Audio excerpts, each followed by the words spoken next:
कवि और साहित्य कवयित्रियों को मूसलाधार प्रणाम। सीतापुर के प्रबुद्ध श्रोताओं आप सबको धुआंधार प्रणाम करता हूं। संचालक के लिए कुछ कह नहीं सकता हूँ। जब से आए हैं ये हमसे बार बार कह रहे हैं कि मैं हरियाणा से आया हूँ, हरियाणा से आया हूँ। मैं कहता हूँ सरदार जी क्या हम नरक से आए? हमारे डील डॉग के ऊपर बहुत कुछ बोल गए हैं। असल में मुझे देखो तो लगेगा कि भारत में भुखमरी है। मैं भारत की भुखमरी का ब्रांड एम्बेसडर हूँ। ऐसा इसलिए है कि मैं इसलिए हूँ कि मैं बचपन से बोतल का दूध पी के बड़ा हुआ हूँ। बचपन से बोतल का दूध पी के बड़ा हुआ और सरदार जी सीधे भैंस को उठा के पूछ लेते हैं।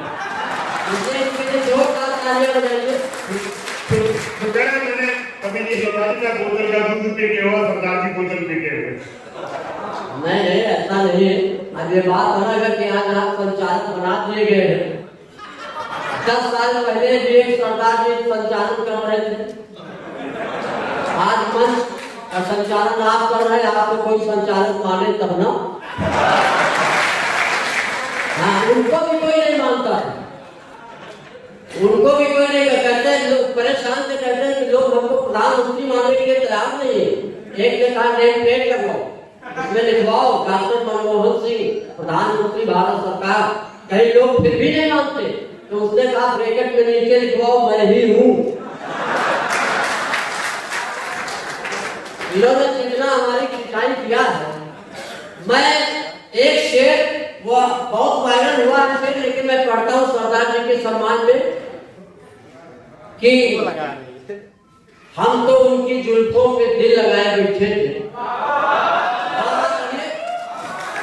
हम तो उनकी जुल्फों पे दिल लगाए बैठे थे, बाद में पता चला सरदार जी लगाए बैठे थे।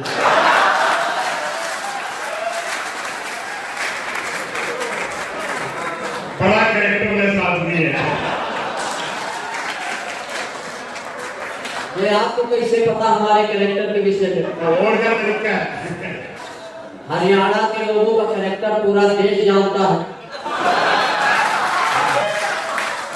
एक जो जेल में है वहीं से आप भी बिलोंग करते हो। चलिए मैं बहुत कम समय में पाठ करूंगा क्योंकि मैं जो आज के कार्यक्रम में डॉक्टर अनामिका जी की उपस्थिति है, गौरवशाली उपस्थिति को नमन करता हूँ और समझता हूँ 2 ही लोगों के लिए आप लोग आए हैं। मैं नहीं समझ रहा हूँ। मैं कंकाल हूँ और दधीच जी का वो अभी बार बार दधीच जी का नाम ले रहे थे। मैं स्पष्ट कर देना चाहता हूँ जो उन्होंने किया वही मैं भी करने जा रहा हूँ। उन्होंने परमार्थ के लिए अपनी हड्डियां दान कर दी थी। मैं अपनी वसीयत में लिख जाऊंगा कि हमारी हड्डियों से देसी कट्टे बनाए जाए, देश के दुश्मनों को मारा जाए। थोड़ा हमारी देशभक्ति अलग चाहिए। और नरलंकार इसने लगा दिया है कि इस मंच पे गेला मैं ही नर हूं, बाकी सभी देवी देवता बच्चे। 2-4 छोटी छोटी कविताएं पढ़ूंगा और मैं बहुत कम समय में अपना कार्यपाठ में संतुलित करना चाहता हूँ। चलिए मैं शुरू करता हूँ। और मैं जान गया था कि अकबर भाई के बाद बीरबल का नंबर है। छोटा भाई का नंबर है। क्या बात है? मैं समझ गया कि मेरा नंबर किस क्रम में आने वाला है। चलिए अकबर भाई ने जहां से बात शुरू की है मैं कुछ वहीं से प्रेम की बात शुरू करना चाहता हूँ। हालांकि अभी संचालक महोदय कह रहे थे कि हमारा एक्सरे भेजा गया। एक बात बता दूं, जब मेरी शादी तय हुई मैं लड़की को देखने गया तो लड़की के घर वालों ने लड़की से कहा कि लड़के को तुम भी देखो। लड़की 1.5 घंटा हमको घूरती है। उसके बाद बोली कि हमको न दिखाओ, इनको किसी अच्छे डॉक्टर को दिखाओ।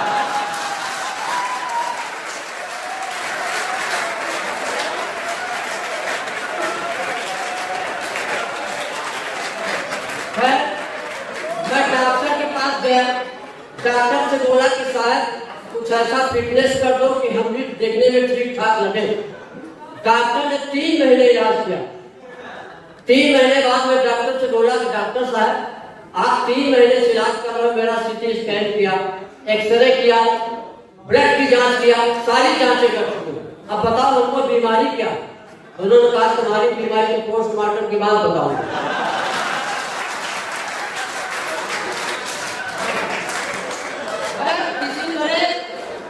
शादी हमारी तय हो गई।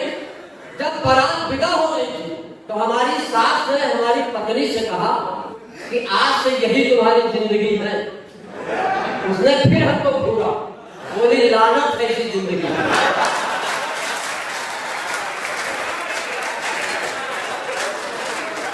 लेकिन मेरा कॉन्फिडेंस नहीं टूटा। एक कविता में 2 कौड़ी की पढ़ता हूं, इसके बाद प्रयास करूंगा। मेरी प्रेमिका गोबर फेंकने के बहाने आती थी और हमारा ऐसे मेरा प्रेम है। मेरी प्रेमिका लेकिन सीतापुर में इससे ज्यादा प्रेम हो रहा। जब मैं आया एक प्रेमी प्रेमिका से कह रहा था, जानम तुम्हारी आंखों में दुनिया देख रहा। मैं रुक गया। हमने कहा जब इसकी आंखों में दुनिया देख रहे हो तो देख के बताओ चौराहे में चेकिंग तो नहीं चल रही? क्योंकि आज हमारे पास डीएल नहीं कि मेरी प्रेमिका गोबर फेंकने के बहाने आती थी, घंटों हमसे बतियाती थी, हंसती थी, मुस्कुराती थी, जीने मरने की कसमें खाती थी।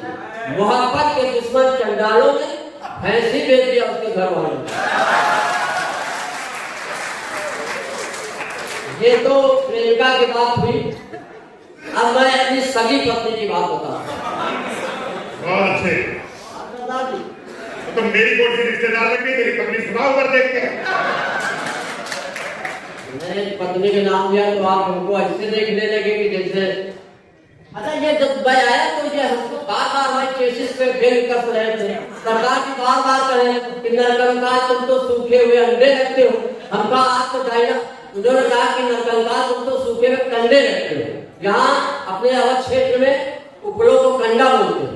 इन्होंने कहा नरकंकाल तुम तो सूखे हुए कंडे रखते हो। हमका आप तो डायनासोर के अंडे रखते हो।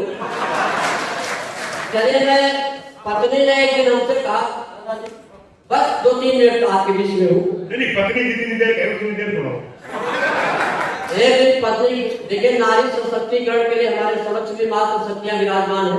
मंच पे भी 2 कवित्रियां लीलावती कलावती की तरह विद्यमान है। मैं इनको नमन करता हूँ, प्रणाम करता हूँ। ये भगवान सत्यनारायण की कथा सुनाने को 2 तालियां बजाएंगे। मैं बताऊँ मात्र शक्ति को इसलिए नमन करता हूँ कि जब आप बैंक जाते हो विड्रॉल भरते हो तो लिखते हो 2000 रुपये मात्र। किसी की औकात नहीं, लिखो 2000 रुपये किट, आपको विड्रॉल नहीं पाते। पत्नी आई, एक दिन गिलास में दूध लेके आई, बोले पी लो। नारी सशक्तिकरण के लिए इससे बढ़िया कोई उदाहरण नहीं मिला। भले सरकारें कोई योजनाएं चला रही है, लेकिन नारी का सम्मान इस देश में आदिकाल से है और अनंत काल तक रहेगा। ये बात मैं नारी सशक्तिकरण में इसमें कह रहा हूँ। आई गिलास में दूध लेके बोली पी लो। हमने कहा 20 साल शादी के हो गए, कभी एक गिलास पानी नहीं दिया, आज दूध लाई हूँ, बोली पी लो और नाग पंचमी। मैंने कहा नाग किस दृष्टि से लग रहा हूं, मैं तो केचुआ हूं। एक दिन मैं सपत्नी बाइक से जा रहा था, जिंदगी एक सफर गाना गा रहा था कि सामने से गधा आया, मैं बाइक से ही टकराया। पत्नी ने गधे को देखा तो बोली देखो तुम्हारे रिश्तेदार खड़े। हमने कहा ससुर जी प्रणाम। सामने से गधा आया, मैं बाइक से टकराया, हम दोनों लोग नीचे आ गए, 2 मुंह मिट्टी खा गए। 10-12 लोग दौड़े, मेरी पत्नी को उठाया, बहन से कहा चोट लगी, हमदर्दी जताया। मैं तब से गिड़गिड़ा रहा था, मेरी मदद करो चिल्ला रहा था। मैंने कहा नारायण को बहन का ही दुर्दर्द मिटाओगे तो जीजा जी मर रहे इनको कब उठाओगे? एक छोटा सा मैं 4-5 उक्तियों को पढ़ता हूँ, इसके बाद एक कविता मैं पढ़ के क्लास खाने को। एक दिन मैंने कहा प्रिय तुम्हारे लिए ला सकता हूं ले लो गाड़ी। देखिए इसको किसी राजनीति से न जोड़िएगा। हम हास्य व्यंग के कवियों के लिए सबसे बड़ी समस्या ये है कि कहीं कांग्रेस के लोग बैठे होते, कहीं बीजेपी के होते, कहीं सपा के होते, हम किस पे व्यंग करें तो हम मर जाएं। एक दिन मैंने कहा प्रिय तुम्हारे लिए ला सकता हूं नैनो गाड़ी, या कहो खरीद के लाओ बनारस से साड़ी, या कहो घुमा लाओ खंडारा, या कहो दिखा लाओ आगरे का ताज। पत्नी डोली भुड़क की बोली ये 1.5 हड्डी के पहलवान। सुनिए श्रीमान नहीं चाहिए नैनो गाड़ी, नहीं पहननी बनारस की साड़ी, नहीं जाना खंडारा, नहीं देखना आगरे का ताज। अगर ला सकते हो तो ले आओ 4 किलो आलू 5 किलो प्याज। और अंतिम कविता आपके बीच में पढ़ना चाहता हूँ क्योंकि मुझे बहुत से साहित्य के महारथियों को सुनना है। मैं तो अभिमानी में हूँ। हाँ सुनिएगा। अकबर साहब ने भगवान राम का नाम लिया और हम सब कहीं न कहीं भगवान राम से जुड़े हुए हैं। और ये कविता मेरे हृदय की भक्ति हिंदुवाद के बीच में मैं रखना चाहता हूँ। बहुत हिम्मत के साथ ये कविता मैं पढ़ना चाहता हूँ। भगवान श्री राम राष्ट्र की ऑक्सीजन है, विश्व की आत्मा है, और जिनके लिए मानस में गोस्वामी जी ने लिखा कि रोम रोम प्रतिलागे कोट कोट ब्रह्मांड, जिसके एक एक रोए करोड़ों ब्रह्मांड लगे हो, उनके लिए राष्ट्र की क्या बात। वो कविता के बीच में रहो, समीक्षा करिएगा, आत्मालोकन करिएगा कि राम हमारे जो विश्व का मंगल करने वाले हैं, मानवता का संरक्षण करने वाले हैं, हम कहां पे राम को विस्मृत हुए। अयोध्या में बीजेपी की हार, राम भक्तों के हृदय में दरार। जो राम की सौगंध खाते थे, जय श्री राम का नारा लगाते थे, जो राम को लाए हैं हम उनको लाएंगे, पर उन्हें क्या पता था मंदिर का घंटा बजाने वाले साइकिल की घंटी बजाएंगे।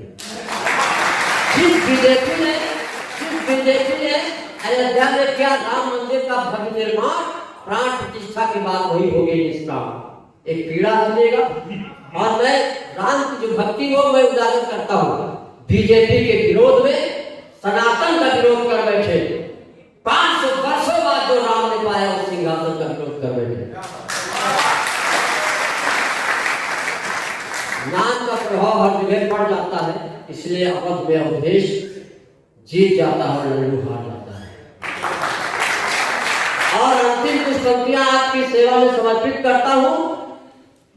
अंतिम पंक्तियां मैं कुछ पढ़ना चाहता हूं। कभी किसी क्रिश्चियन ने, कभी किसी मुस्लिम ने विरोध नहीं किया इस्लाम का जितना हिंदुओं ने विरोध किया सनातन और श्री राम का। इसी मानसिकता के कारण हम गुलामी की जंजीरों में जकड़े थे, कभी यौनों के, कभी अंग्रेजों के जकड़े थे।